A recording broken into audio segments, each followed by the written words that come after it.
भगवान श्री कृष्ण जब माता देवकी और पिता वसुदेव को कंस के चंगुल से छुड़ाने गए तब उनकी उम्र 14 वर्ष थी।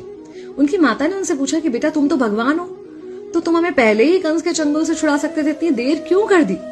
तो कृष्ण जी ने कहा, माता क्या पिछले जन्म में आपने मुझे 14 वर्ष का वनवास नहीं दिया था? माता हैरान रह गई, बोली ये क्या कह रहे हैं आप? तब कृष्ण जी ने बताया कि पिछले जन्म में मैं राम था और आप थी माता कैकेयी और आप ही ने मुझे 14 वर्ष का वनवास दिया था और कर्म फल से कोई नहीं बच सकता माता, इसलिए आपको 14 साल का ये दुख सहना पड़ा। तब आश्चर्यचकित होते हुए माता ने पूछा, तो फिर यशोदा पिछले जन्म में कौन थी? कृष्ण जी ने बताया, वो थी माता कौशल्या, जो 14 साल तक अपने पुत्र से अलग रही थी। उन्होंने उस दुख को सहा था, इसलिए इस जन्म में 14 साल मैं उनके पास रहा और मेरे साथ रहने का माता और पुत्र के प्रेम का सुख उन्हें मिला। कहने का मतलब यह है कि कर्म फल से ना उस युग में कोई बचा था, ना आज कोई बचेगा।